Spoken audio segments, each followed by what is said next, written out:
Welcome to a special episode of Under the White Coat. I'm Dr. Sam Elfassy. I'm a gastroenterologist in Toronto, also the co-founder at Keops. And I have a special co-host today. This is my son, Ethan. Hi. So at Under the White Coat, each episode, we try to get to know a key opinion leader in their field. We'll get to know a little bit more about them on a personal level and learn something new about their area of focus. Today, we have a special back-to-school episode. We know many parents, kids, physicians are really nervous about back to school. I know I am, and we're not really sure exactly what to expect. So today we're honored, excited to have Dr. Justine Cohen-Silver come speak to Ethan about return to school. So Dr. Cohen-Silver, she's a pediatrician who is one of the co-authors of the Guidance for School Reopening paper from Sick Kids Hospital. She completed her training at the University of Toronto. She has a master's degree in biostatistics and a master's in public health with a focus on health promotion. She also participated in a school-based medical clinic with a focus on learning and development at Spruce Court Public School. Welcome, Dr. Cohen-Silver. Thank you so much for having me. It's such an honor to get to be interviewed by Ethan today. Thank you, Ethan. You excited, Ethan? Yeah. Awesome. I have a few questions to ask you. Okay. So why don't we first get to know Dr. Cohen-Silver a little bit more? Maybe she'll tell us a little bit about herself and we can jump into your questions. Thank you. Yeah. So, this was an excellent introductory paragraph, Dr. Elfassy. So I felt that pretty much summed it up, except since then, I have been able, so I was working at Spruce Court Public School when I was training as a fellow, and I did an academic fellowship at St. Mike's with a focus in inner city health to try and help families that have increased social needs and have a little bit more difficulty and adversity. And in the context of that, I worked at the school clinic, which was really cool. It was right in a school. And now at St. Joseph Health Center, we've opened a school clinic as well. So I'm running the school clinic at Parkdale Public School. There's about 10 physicians that work there, a couple of pediatricians and family physicians, to mention a few, as well as a developmental pediatrician. And we continue to have the focus of learning and development and work together with the St. Michael's Hospital School Clinic, where I also still work. So it's a very nice to be working together. And then this all happened. There was a world pandemic. So we're just trying to figure out how we can help children and families prepare for school. And just like you, having a podcast like this and kind of some sort of focus that helps you feel that you can bring, some new information to the table. It's very nice to be able to try and just do whatever you can. So it's really great to be here and be a part of this. That's great. Thanks so much, Justine, for joining us. You can call me Sam, of course. This is Ethan. And, I think we're quickly before we got on the line, we're sort of joking. You've probably never heard anyone ask you about any of this sort of back to school and COVID stuff. I know you're definitely becoming an expert in the area, and everyone's looking to you for a lot of guidance. So we're looking forward to this chat. So what I'm going to do, I'm going to step away. Ethan has a whole bunch of questions, which I'm sure will lead to some more discussion. So I'm going to let Ethan take it away.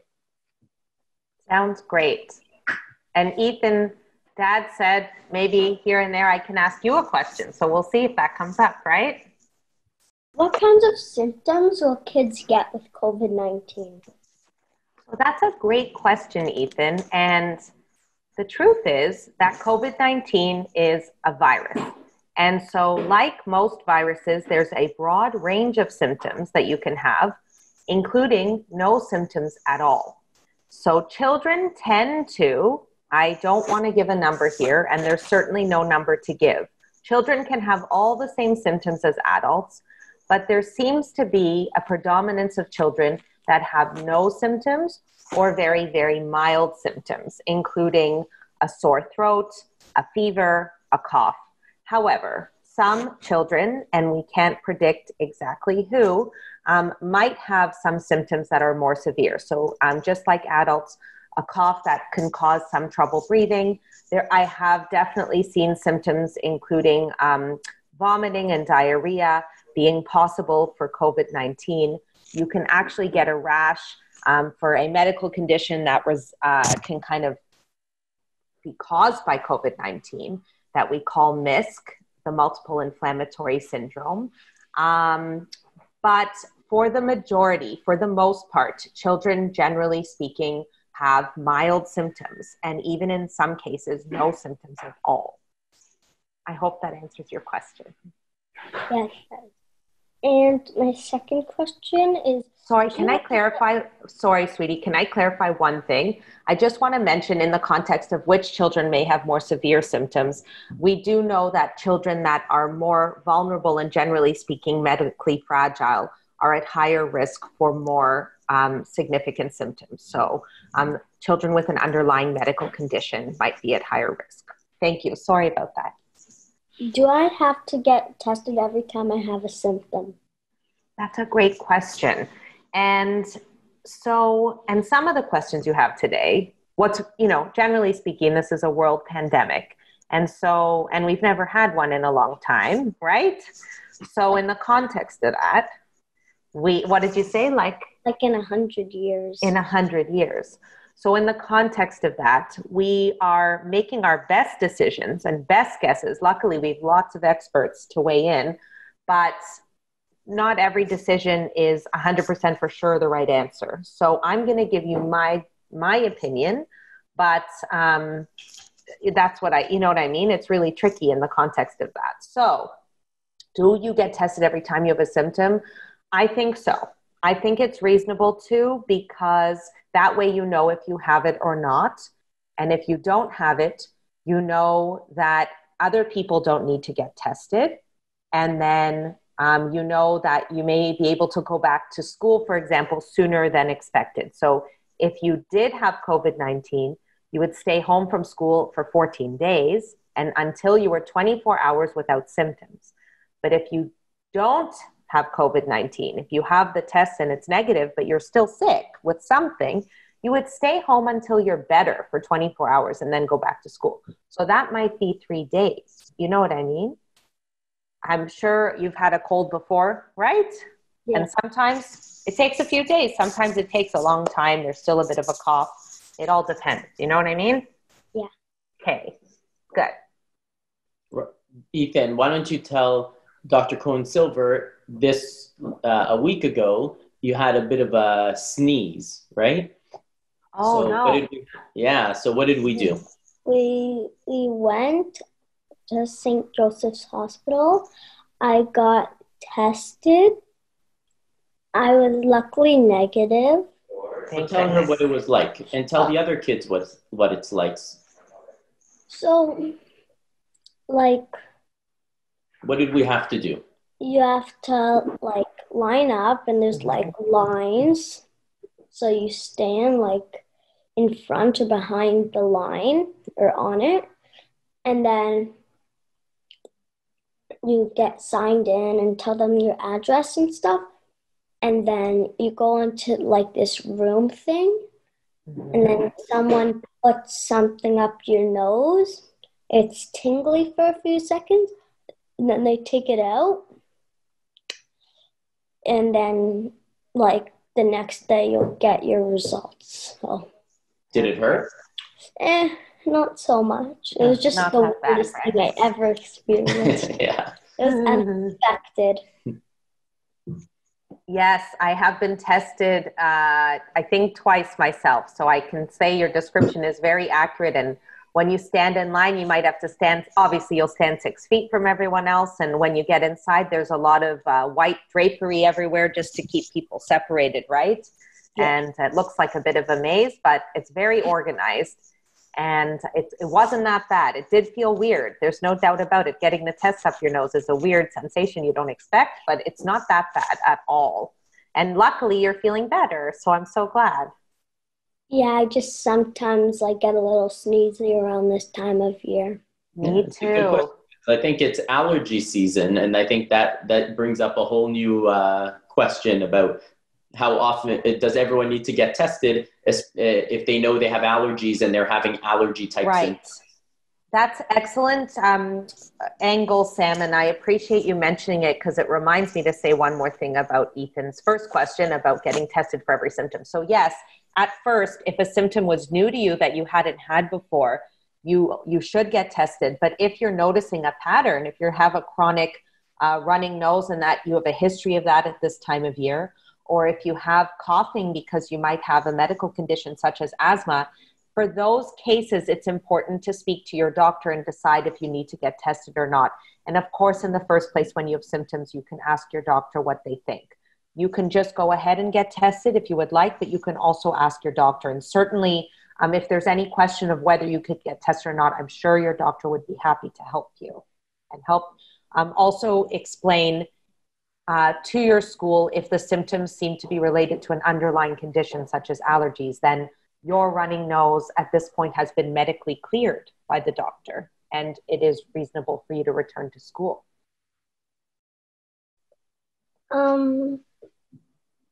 So my third question is, can you play with your friends at recess? And can we share toys like balls and hula hoops? Those are some fun toys you mentioned there. I'm glad people are still playing with those, right? So when the Sick Kids guidelines came out, they noted that specifically outdoor play in particular is a very safe way for children to interact. It is reasonably safe. The chance of getting COVID-19 from a child to a child when playing outdoors is quite low. And for that reason, it is recommended that children play outside together. And because, do you like to play, Ethan, sometimes? Yeah. It's a very now because I've not been with my friends for a long time. That's right. It's a very important thing for a child to do. That's your job, right? Dad goes to work and mom's very busy doing a lot of amazing things and working and everything. And for you, that's your job. It's to learn and it's to play and to grow. You know what I'm saying? It's a part of growing up. So we do recommend to try and engage in that type of thing because it's very good for you. So I think it's a good idea. So at recess, hopefully everybody has come to school feeling well. So in the first place, parents are screening their children in the morning and making sure that they don't have symptoms of illness. So when you are outside with your friend at that point at recess, the assumption is that generally speaking, you are both well, and therefore it's very reasonable for you to play together. And you can share a ball and a hula hoop. But I'm going to recommend that you hand sanitize afterwards and you don't touch your mouth when you're using those toys because you are sharing them between hands, right? So I think that's just very reasonable. It's a little extra step, but it's reasonable. Also, I just have this question. It's the fourth question. Yes. And am I allowed to take off my mask outside? So this is going to depend on your school. So the school is going to have specific rules, and those rules are going to be based on the public health.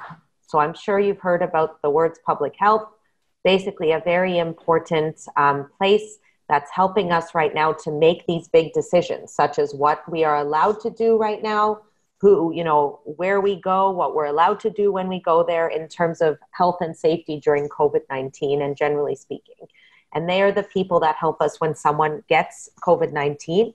They help guide us about who else needs to get tested and this kind of thing. So according to your school's guidelines and public health guidelines, that decision is going to be made. That said, when I am outside with my family and I'm 6 feet from other people, I feel okay to take my mask off. And I believe at my children's school with the Toronto District School Board at recess, they are going to take off masks when outside at recess, but I would say I need to confirm with their school document. So you can take off your mask when you're with your bubble. And those are the people that you don't wear a mask with. outside at school, I would say let's confirm with your school policy.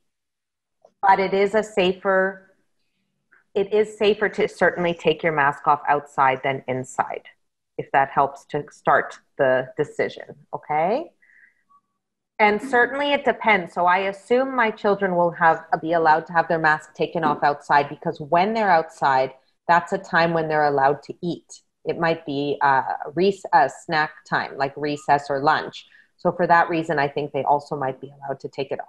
What I wanted to mention about that, though, is when you take your mask off, it's important to hand sanitize first. Take it off by the earpiece, not by the front, right? Because on the front, that's where all the germs get caught. Germs might collect. And more importantly, we'll talk about that more in a minute. And then you want to store it away somewhere in a clean place, so that when you go to get it back again, it's clean and ready to use, right? You want to store it face down so that, the germs are facing downwards. But it's an important thing you mentioned about the germs collecting on the mask. So generally speaking, it's interesting, but we wear a mask to protect others from our germs. So it holds in our germs. And if I wear a mask and you wear a mask, both of us are protecting each other. There are some germs that might land on your mask, but the idea is more that the mask protects others from your germs. But that said, yes, the front of the mask will be a more kind of dirty place than the ear loop when you remove it. So does that make sense? Yeah. Good. Okay. Can someone help me with my lunch? So who are you talking about when you ask about that? Sometimes your friends, like maybe some do stuff with your lunch, or your teacher helps you to like open your container or something. Sure. So in my opinion, it's ideal that only you manage your lunch, because you're going to be putting it in your mouth. That's right. And certainly if your hands are clean and you're trusting yourself about that, then it's no problem when you go ahead and you reach in and you have your lunch. I think it's just the easiest way to assume that things are going to be handled in the most sanitary fashion. I would say it's better that you handle your own lunch. So make sure you can practice opening your containers and your thermoses, and make sure that it works, that it's not too hard for you, right? Yeah, that was what I was expecting. I just wanted to get that clarified. So we're on the same page. I'm so glad. My sixth question is, can you bring objects like Play-Doh, squishies, bouncy balls to school to play at your desk? These are excellent questions. So I like all of those things, and they do help pass the time, don't they? And sometimes can help if you're stressed, just to kind of have a little something in your hand. Now, again, similar to a previous question you asked me, I would probably check with your school what their rules are for that, because they're going to each have probably some of their own rules around that. Now, I'm going to recommend to my kids not to take any toys out of the house to school. Just because it's one less thing to wonder, did a germ catch on this? Technically speaking, I'm sure you could wipe it down when you get back home and it's not the end of the world. But whenever you're bringing extra things into an environment, there's a chance that they could bring germs from the home or collect some at school. So for me, that's probably a no. I don't think I'm going to have my kids take things with them to school. Yeah, I just wanted everyone to know the answer. Perfect. And my seventh question, if a kid has COVID and has siblings, what happens to the siblings and all of their classmates? Excellent question. So you've probably given this some thought. So basically, if a child screens positive for COVID, then their whole family should stay home for 14 days and they should get tested. Okay, because we want to know what's going on. As you saw with the testing process, it's not very involved, and it's very helpful to get that information because it makes us understand who else we need to contact. That child's classmates should probably be updated that they've been exposed, and likely need to get tested before they can go back to school. I do assume that is the case, but once again, I will defer to the school's guidelines and to public health to guide this situation. So when somebody has COVID, that's when public health is really involved. They will be calling and helping to guide the family on who else to speak to, who else needs to be tested, how long they need to stay home, what they need to do in the home to keep the home clean, and kind of how to move past this moment of the positive test. So what the public health does is something called contact tracing. Have you heard of that? No. So it's when basically you write down for somebody that has COVID, all the people they've been with in a certain period of time, every single place they've been and who they've been with. And they would look to probably be in touch with those people so that they're aware. Those people don't automatically need to be tested, but they probably need to monitor for symptoms. So I would say the chances are high that the siblings, because they're in the home, would get tested, but the classmates might be monitoring for symptoms and only test if they have symptoms. I know I gave two different answers. I would rely on public health to give the final answer. So the answer is we'd call them and they would tell us what to do. But the immediate household would get tested and the possible contacts would likely monitor for symptoms and certainly get tested if they have any.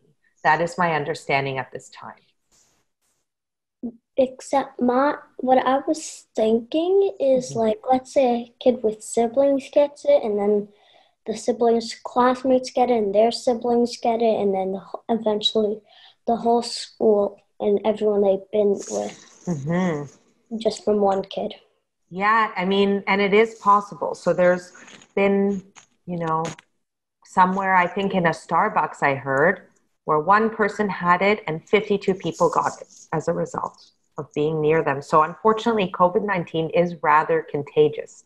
And that's why we are so careful and try our very best to be careful to avoid it. But in the context of that, there's some discussion about what to do. So there's discussion that a classroom might have to go home until it's been 14 days.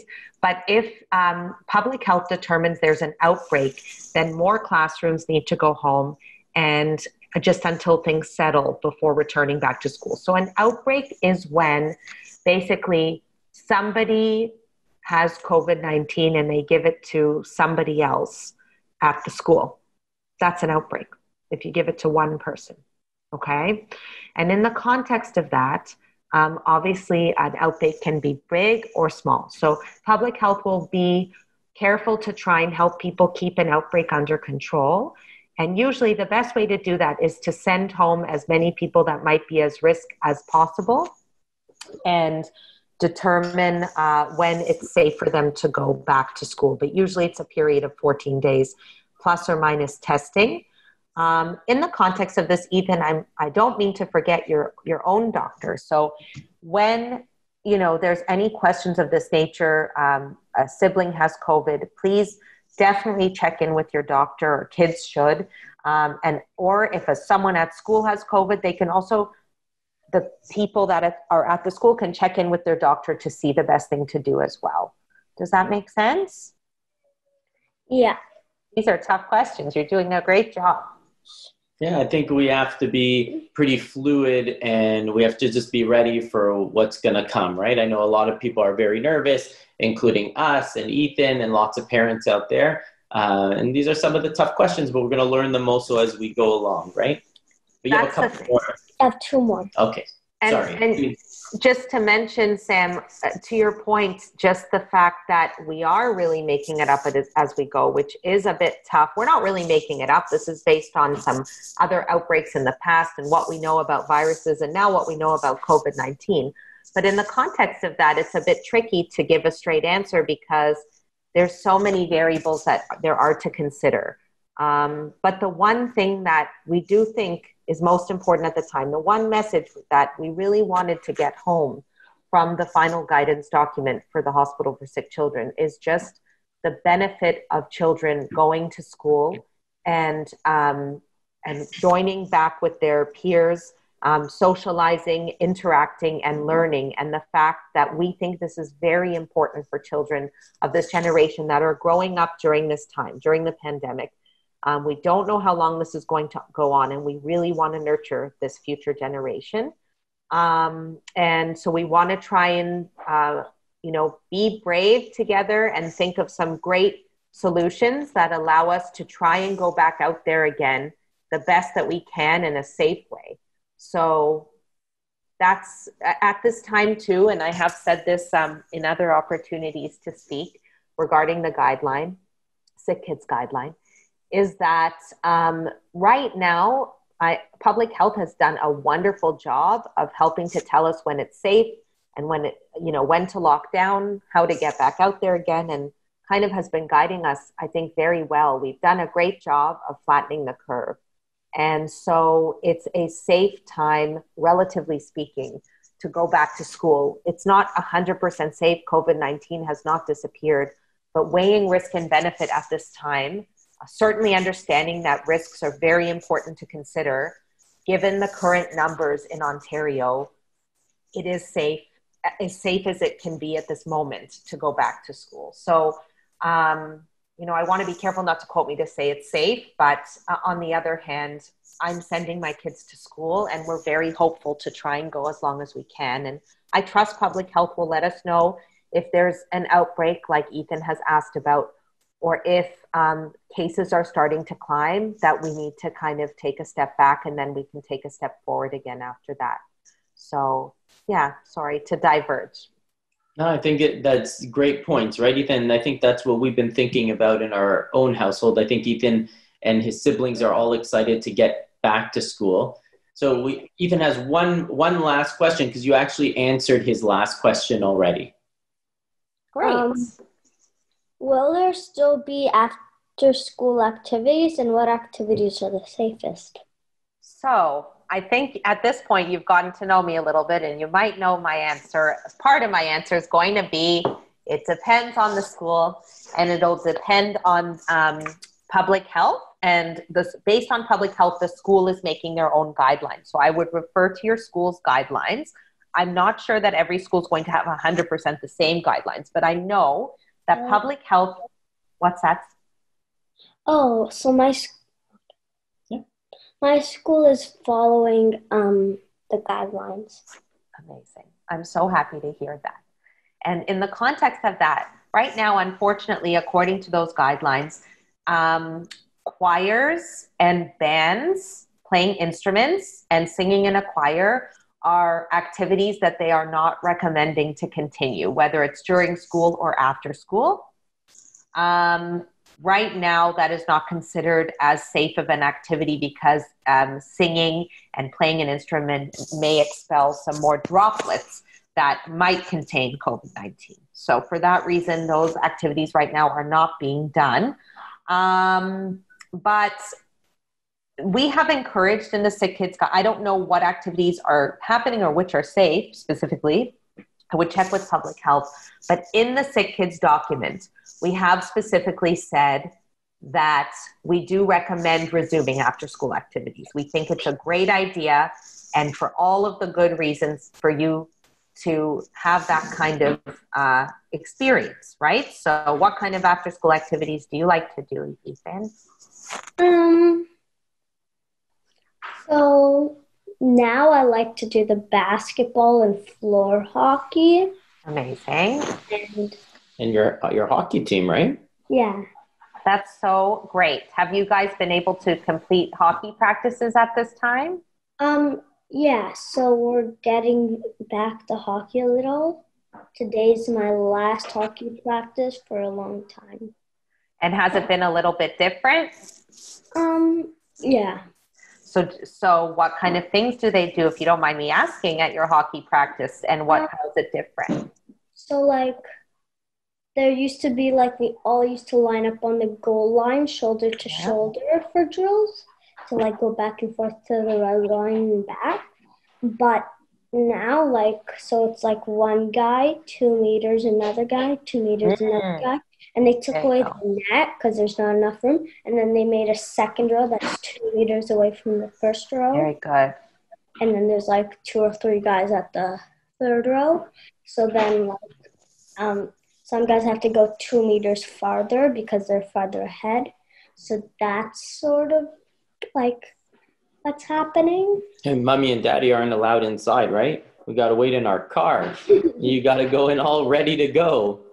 And I bet mom and dad are screening to make sure you feel well enough to go, just like you would for school. So my daughter has a similar experience with dance class. So they are placed 2 meters apart. They are limiting the class size at this time currently for what she's doing for dance, lining up to go in 2 meters apart, checking temperature before going in, wearing a mask in places where it's not possible to physically distance, and we are not allowed in. So these kind of changes are based on, I believe, the public health, they are based on the public health guidance. And this helps us to still resume activities in a safe way. So I don't know if long-term this is going to mean at some points we need to take a step back from these activities if cases started to climb. But at least we are trying to think of ways to do it in a way that allows us to continue at this point. I'm so happy to hear you've been doing hockey, and it sounds great that you're getting back out there again on the ice. And so in the context of that, I think that there should be after-school activities, but everybody's got to try and plan in a way that it will be safe so that people can do it safely. Okay? That was great, right? Was that helpful? Yeah. Did it make you feel a little better? Yeah, I learned a lot. Yeah, I learned a lot too. Thank you so much, Dr. Cohen-Silver. That was terrific. I know we have a lot of questions are going to keep coming up along the way. I think we just have to be ready for some bumps in the road and just be ready to react, and we'll cross our fingers. For sure. Thank you so much for having me. And I'm just going to review some of the questions afterwards. If I can specifically answer them based on public health, I will email you back just to clarify, because some of the questions had kind of an more than one option of an answer. So I hope to clarify that ultimately. That's awesome. What do you have to say, Ethan? Should I take that to the sink? Yeah, you should take your glass to the sink. I'm going to take mine too. You're awesome, Ethan. Thank you. Thank you. Thank you so much for having me. I really appreciate it. Thanks so much, Justine. That was great.